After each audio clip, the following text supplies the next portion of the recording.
안녕하세요, 닥터 제이입니다. 안녕하세요, 닥터 제이입니다. 최근 일산화탄소 중독이 또 이슈가 되고 있는데, 일산화탄소라는 건 그럼 무엇이냐? 탄소 하나에 산소 하나 이렇게 결합된 구조물이에요. 과학 시간에 공부를 좀 하셨으면 쉽게 아시겠지만, 화학식으로 따지면 탄소 하나, 산소 하나 이렇게 결합되는 구조인데, 원칙적으로는 안정화된 구조가 아니에요. 안정화된 구조라는 거는 안정구조, 불안정구조 이렇게 화학식으로 나온 그런, 어려우니까 잠시 패스하도록. 패스.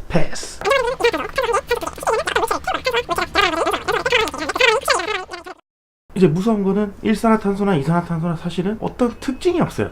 일산화탄소가 차이인지 이산화탄소가 차이인지 사람은 구분할 수가 없어요. 왜냐하면 냄새도 맛도 없고 아무것도 없어요. 무색, 무취. 사람으로서는 구분할 수 있는 방법이 없어요. 보통 이제 일산화탄소는 어떤 때 생기냐면 나무나 연탄 이런 거 태울 때 연탄가스 있죠. 연탄가스 탈 때 완벽하게 타서 이산화탄소로 변해야 되는데 이산화탄소가 되지 않고 일산화탄소로 남아서 밀폐된 공간 안에 쌓이기 시작을 하면 그때부터 이제 엄청난 사태가 발생하게 되는 거예요. 이 며칠 전에 뉴스에서도 아주 굉장히 안타까운 뉴스고 정말로 이제 슬픈 뉴스인데, 일산화탄소 때문에 문제가 생긴 케이스가 될 거예요. 80년대까지만 해도 뭐 부엌에서 이제 연탄 뿌릴 때는 연탄 보일러가 굉장히 이제 보급돼 있던 시대고, 뭐 연탄 한 장 얼마, 뭐 유명한 시도 있잖아요. 연탄재 차지 마라 이런 거. 연탄이 굉장히 친숙했던 세대였는데, 옛날에는 이런 사고가 굉장히 빈번하게 일어났었어요. 근데 이제 일산화탄소를 마셨는데 왜 중독이 되냐? 누가 빵구를 끼면은 독가스 냄새가 팍 난다 이러면서 빨리 깨끗한 공기를 마셔야지 툭툭툭 하고 밖으로 나가는데, 마찬가지로 밖으로 나가면 좀 낫긴 한데, 문제는 뭐냐, 일산화탄소의 특징 때문에 굉장히 인체에 위험한 일이 발생하기가 쉬워요. 피 안에 있는 구성물 이렇게 얘기하죠.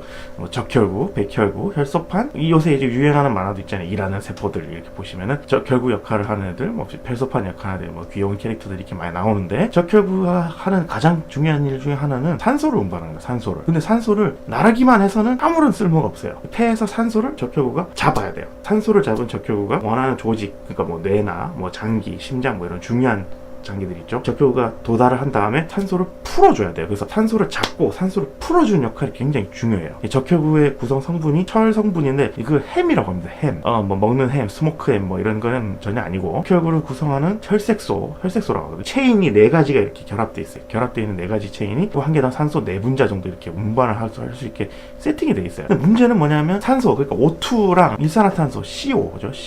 CO랑 O2가 이 햄에 결합을 했다가 풀리는 과정이 있는데, 일산화탄소는 이 햄에 붙는 친화도라거든요. 일반적인 산소보다 200배 이상 높아요. 원래는 햄이 산소랑 같이 붙었다가 떨어졌다, 붙었다 떨어졌다 이렇게 해줘야 되는데, 옆에 일산화탄소가 와서 딱 갑자기 껴버리면 일산화탄소가 붙어서 떨어지질 않아. 분리가 안 돼요. 체인 4개 중에 한 개라도 일산화탄소가 붙어버리면 이 나머지 3개 붙어있던 산소도 안 놔줘요.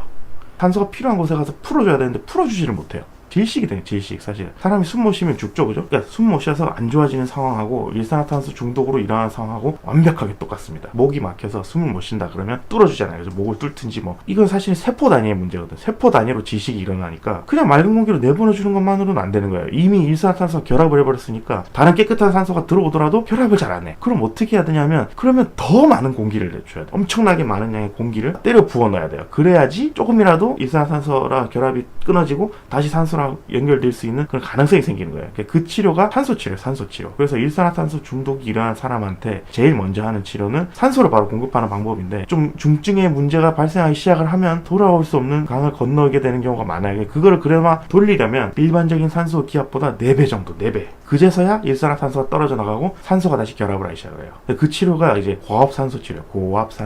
일산화탄소가 얼마나 위험하냐면, 일산화탄소 중독 증상이거든. 중독 증상을 싹 살펴보면 단위가 ppm이에요. ppm. 파츠 퍼 밀리언. 100만 분의 1이라는 거예요. 100만 분의 1. 퍼센테이지로 따지면은 1ppm은 0.0001%. 그러면 증상이 나타나기 시작하는 ppm은 35ppm. 그러니까 공기 중에 일산화탄소가 0.0035%가 있어도 두통이나 어지럼증이 시작되는 거예요. 그럼 100ppm 정도 됐다. 그러면은 한 2-3시간 지나면 머리가 굉장히 아프기 시작해. 200ppm은 뭐 판단력이 막 상실돼.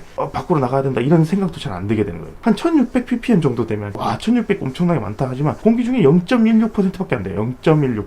그때부터는 그럼 2시간 내로 죽어요. 이 정도만 돼도. 그러면 12,800ppm 정도, 공기 중에 1%, 일산화탄소가 1%만 있어도 두세 번 숨 쉬면 바로 의식이 불명되는 거예요. 한 3, 4분 내로 그냥 사람 죽어요. 그냥 픽 넘어가는 거예요. 굉장히 위험해요. 손 쓸 방법도 없이. 단 몇 프로만으로도 굉장히 치사율이 높은 물질이 일산화탄소인데, 다행히 요새 나오는 이제 화재 경보기들 있죠. 최근에 나온 화재 경보기들은 일산화탄소도 같이 측정을 해서 알람을 일으켜서 이제 해주는 그런 경보기들이 좀 있어요. 2000년대 이후부터 연탄가스로 뭐 사람이 죽었다라는 얘기는 거의 못 들어본 것 같아요. 연탄 보일러 이런 거는 쓰는 사람이 거의 없죠. 이제는 뭐 그냥 가스 보일러, 기름 보일러 이렇게. 일산화탄소 중독 같은 게 이러한 일이 잘 없어서 사람들의 기억에서 좀 잊혀지고 치료 방법이나 관리 방법들이 점점 사라지고 있어요. 병원에서도 일산화탄소 중독이다 하면 보통 이제 자살하려고 온 사람들, 그 화재로 질식한 분들, 이런 분들이 사실 일산화탄소 중독으로 많이 오시는데, 일산화탄소 중독으로 환자가 왔다 하면 아까 얘기했듯이 치료 방법은 진짜 산소를 때려붓는 수밖에 없거든요. 근데 산소를 때려붓는 것도 그냥 때려붓는 것도 아니고 고압의 산소를 때려봐야 돼요. 그럼 그렇게 해서 필요한 게 뭐냐 하면 고압산소실이에요. 고압산소실. 고압산소 챔버라고 얘기하거든. 챔버. 잠수함 같은 거. 그럼 챔버 모든 대학병원은 다 있냐?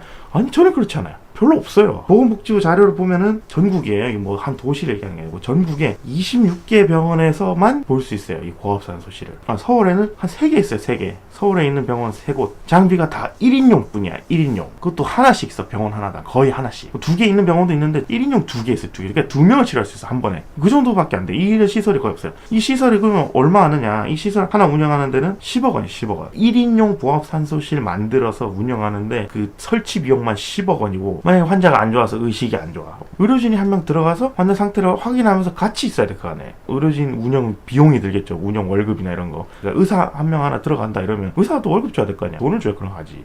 이 치료를 하면 하루에 1회 정도 인정이 돼요. 1회 이상 치료를 하는 거는 병원은 돈을 못 받아. 수가는 10만 원이에요. 10만 원. 한 번 치료하는데 10만 원. 계속 뺑뺑이 돌리면서 사람들 계속 치료하면은 그래도 좀 손해보는 걸 메꿀 수 있지 않냐. 그 한 번 치료하는데 시간 2시간 반 걸려요. 자기야 100%짜리 산소를 2시간 반 정도 써야지 어느 정도 치료가 된다 본다고. 매달 몇백만 원씩 나가는 월급을 줘가면서 굴리면 한 사람 치료하는데 10만 원밖에 안 줘. 이게 말이 됩니까 이게? 하지만 사실입니다. 10만 원밖에 안 주고요. 하루에 한 번밖에 인정이 안 됩니다. 2번 치료한다고 20만 원 주지 않아요. 그나마 이제 강릉 같은 곳에는 10인용 있어요. 10인용.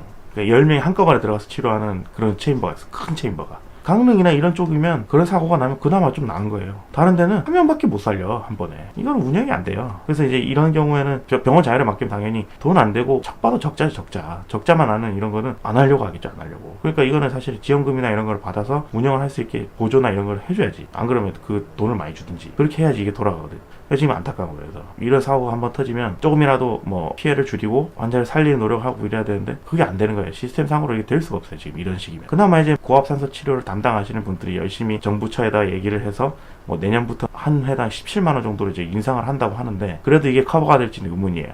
상응하는 대가나 아니면 비용적인 면이 커버가 되지 않으면 사람들은 다 안 하려고 해요. 그건 어떤 사람이든 똑같거든요. 안타까운 일이죠. 하루빨리 좀 이런 게 좀 나아져서 좋은 사회가 됐으면 좋겠네요. 오늘은 일단 그래서 갑자기 이런 뉴스가 나오고 안타까운 마음에 짤막하게 한번 얘기를 해봤습니다. 다음에는 또 재밌고 즐거운 영상으로 다시 한번 찾아뵙도록 할게요. 감사합니다. 오늘은 슬픈 뉴스가 많아서 오두방정 떨지 않고 이렇게 마무리하도록 할게요. 다음에 뵙겠습니다.